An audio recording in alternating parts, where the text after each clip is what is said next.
Hi guys, let's have a look at this Norinco JW-105 223 bolt action rifle produced by the Chinese Norinco organization, or at least marketed and sold by Norinco.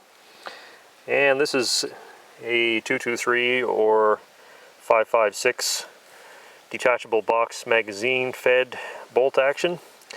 And it's kind of an interesting bolt action because it is basically a copy of a rimfire action. It's not really a copy of a standard centerfire action because most of the Chinese guns are copies of some other well-known firearm or another. And this action is actually very similar to the one used in the CZ Bruno 22 rifles, such as the number 2, 3, 4, and so forth, and the 452. So it shares some similarities with those actions. So this rifle comes with a hardwood stock, got a plastic butt plate, comes equipped with sling swivel studs fore and aft. It's got some sort of okay checkering on it, not the best in the world, but then again, this is a budget rifle. The trigger guard and the bottom metal basically are attached on top of the stock. They're just kind of inletted onto this area of the stock. There's actually kind of an Allen head on those which hold them in, which is not a bad idea. The trigger is serrated on the front edge, and it's got a decent size trigger guard. And there's the mag catch, which is pulled to the rear to pull the magazine out. Stock has a cross bolt through it here to reinforce it. Another panel of checkering at the front sling swivel, which is handy for attaching a bipod or a sling. Okay, looking at the sights, we'll start off at the front with the front sight, and the front sight is offset back from the muzzle by probably 3/4 of an inch or so, and there's a ramp which is held onto the barrel with 2 screws, and on top of the ramp we've got this blade type front sight which is windage adjustable, and it has a bit of a bead sort of a profile to it. The rear sight is this sort of Remington style, and the rear sight rides up and down on this inclined ramp, and that can affect your elevation adjustments. The top portion of the sight here, you can see there's a screw which is slotted, which is actually loose at the moment, and with that screw loosened up you can move the sight left and right to affect windage adjustments, and this screw here at the back clamps the sight when you've completed your elevation adjustments. I haven't really used this rifle with the iron sights. I've been using an older Weaver scope on it, and the rifle does come equipped with Weaver bases. All you need is a set of Weaver rings to add a scope to it. It may be necessary with a lot of scopes to take the rear sight off so that the front bell of the scope will clear the sight. I didn't have to do that in this case because this is a straight tube scope, so there wasn't any issue with that interfering with the rear sight. Actually, that scope was a pretty good fit for this little rifle for all, especially since it's not a real super tack driver anyway. This Norinco is equipped with a 22-inch barrel, I believe. I'll have to go measure that when I get home, but I think it's a 22-inch barrel. If it's not, I will put a notation on the video here to correct myself if I'm wrong. And it is rifled 1 turn in 12 inches. So it really is best with shorter bullets of lighter weight. So you want to be shooting bullets probably no more than 55 grains for the most part out of this rifle. Anything heavier than that is going to have problems with stabilizing sufficiently. And this is some sort of hardwood stock. I don't know what kind of wood it is, but it's not too bad looking by Norinco standards. It's certainly not a nice piece of wood, but it's not as ugly as some of the stocks they put on Norinco rifles. We've got the information kind of electro penciled on the side here, and it says model JW-105, caliber .556 by 45 millimeters, so they don't actually call it a 223, they're calling it the military designation, and made in China.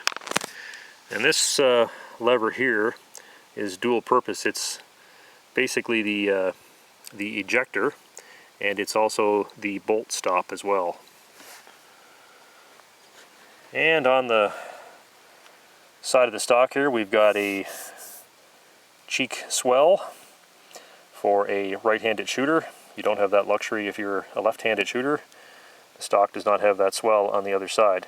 It's actually a fairly comfortable stock. The length of pull is pretty decent, and I think it's designed more so with scope use in mind because it is reasonably high. So the stock itself is not a bad layout altogether. Okay, at the back of the rifle we've got the rear of the bolt here, and it's been cut off on a bit of an angle. And there's no way to tell with this rifle whether the striker is cocked or not. There's no visible indicator, which is not necessarily the best thing going. Now the action of this rifle is actually cocked when the bolt is opened up. So when you lift the bolt handle, that loads up the striker. Now the safety catch is kind of a conveniently located thing for the thumb, forwards and backwards. And with the safety catch in either position, the bolt may be operated. So you can leave the safety catch on while you unload the rifle, which is not a bad idea at all. You can certainly see there's some issues with fit and finish of the wood here. It's very, very rough where they had a cut made through here so that the bottom of the striker and so forth, the sear, can go back and forth, and this is really, really rough. And actually all the woodwork inside the action is extremely rough. I will, when I take the rifle home, I'll take the action out of the stock and show you basically the bedding, and the bedding is just quite terrible actually in this rifle. To remove the bolt on the rifle, just open it up, pull it to the rear, and depress the bolt release catch here. And as I mentioned earlier, that's a kind of a two-purpose item. It actually acts as the ejector as well, because the end of that bolt stop protrudes through the side of the bolt here and actually kicks the cartridge case out. Let's have a little closer look at the bolt itself. The bolt locks by means of these two lugs here on the back of the bolt, and this collar, this entire collar here, rotates around where the front body of the bolt here is stationary in the action. So that doesn't move, that just goes back and forth, it doesn't turn. And these two lugs lock into corresponding cutouts in the receiver. You can see down below here we've got our striker here, which is cammed into this position when the bolt is opened up. So it's a fairly simple bolt, but it's basically, as I said before, it's basically a copy of a Bruno 22 action, except expanded and enlarged considerably to handle the centerfire cartridge. And we've got our rather dirty bolt face here at the moment. There's a good sized extractor and a spring behind that. And it appears that the bolt body, the main bolt body, is finished in hard chrome, the rest of it being blued. And it would appear that the bolt handle and the locking lug area, that looks like it's all one forging or casting.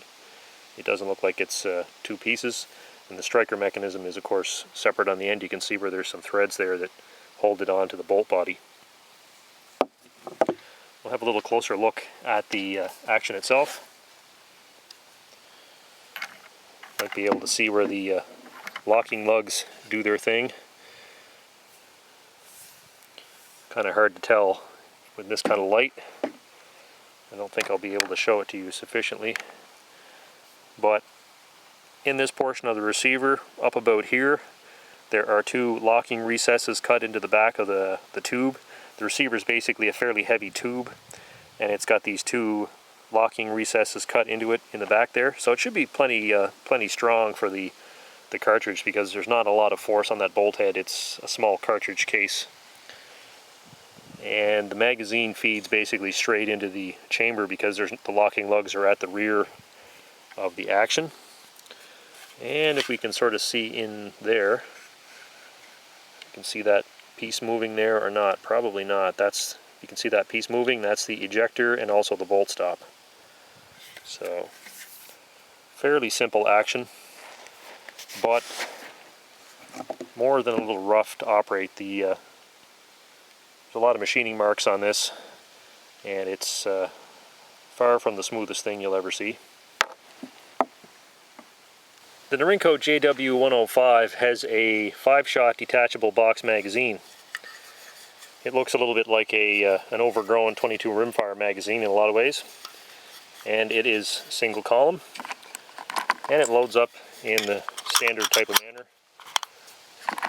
Place the rounds in at the front, push them to the rear, and it's a little bit tricky to get it seated in the gun properly. You have to be fairly careful when you get it seated to make sure that it's all the way in the gun and latched. The latching mechanism grabs this slot here in the back, and the magazine is disassembleable. Push that tab down, you can slide the floor plate off the front and take the spring and the follower out. So to put the mag in the gun, you've got a catch down here. Put the mag in, push it to the rear a bit to get this catch out of the way, or pull it back with your thumb. Slide the mag up till it latches and give it a firm tug to make sure that it actually seated in place. And if the mag is all the way home, the round should be sitting up in this position here. You can see it's ready to be fed into the chamber. Today I'm trying the Norinco JW-105 out with a few different types of 223 ammo. Most of them are fairly cheap. This is a steel-cased 55 grain full metal jacket bow tail round by MFS, which is a Hungarian company, but I believe this ammunition is loaded in Russia for MFS. I don't think they actually manufacture this, so this I think is also available in other markets under a different brand name, but it's the same ammo. In keeping with the low-cost sort of Chinese theme here, we have got some Norinco 55 grain full metal jacket boat tail ball ammo. And this stuff here is head stamped CJ94, so it's fairly old production, 1994. This came in a red box. It's also sold in yellow boxes and in plain kind of brown boxes, all the same stuff. I got one hand load to try today here. This is a 52 grain soft point bullet, and I'm going to give that a go.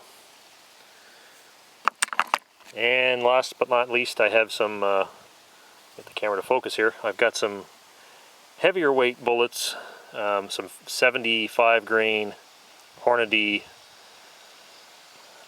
AMAXs. And I don't expect these are going to do very good at all because this gun doesn't have a very fast rate of twist, so I think we're going to end up with a shotgun-like target with these. Anyway, we're going to give all these a go and see what kind of groups we get.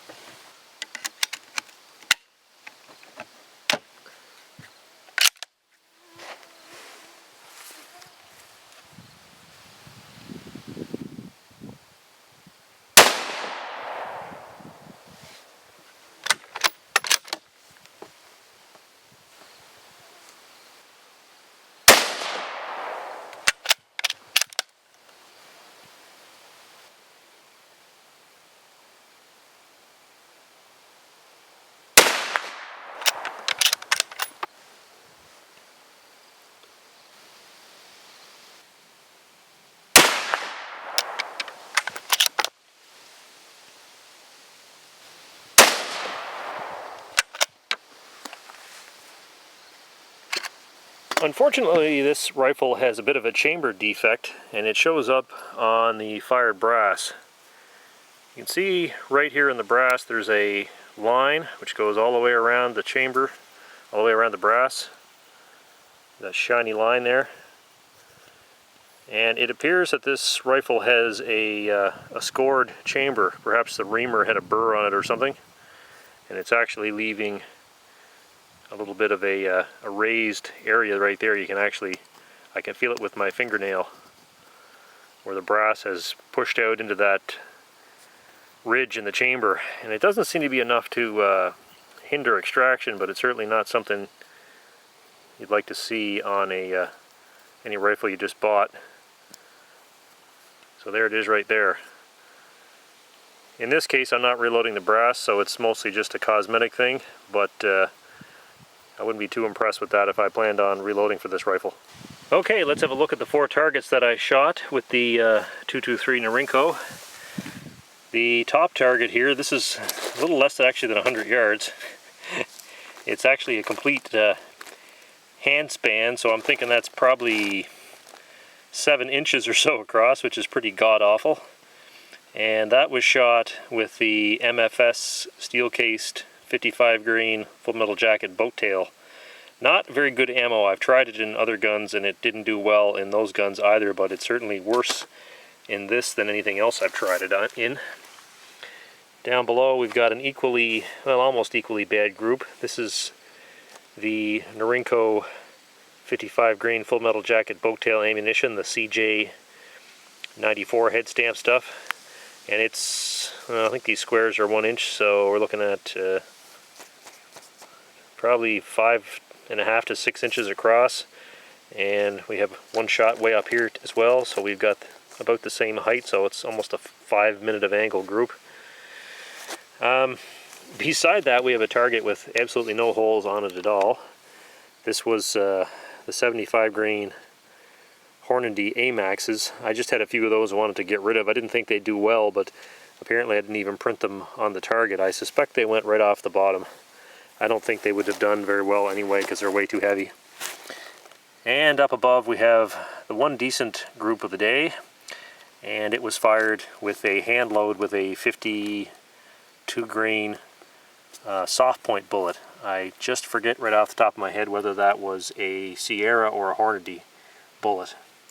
I think it was a Hornady 52 grain bullet. Anyway, so that's not too bad. That's probably, let's see, the squares are 1 inch, so we're looking at those 4 are within 1 inch, and then we got one up above there, so that's probably 1 3/4 inches up and down and 1 inch wide roughly. So that is, not bad, and that's more the kind of ammo you'd be using in this rifle for hunting purposes, for coyotes or foxes or whatever. So certainly the full metal jacket type ammo, the 55 grain boat tail stuff, is distinctly a non-starter in this rifle, but that would do the job for a lot of purposes.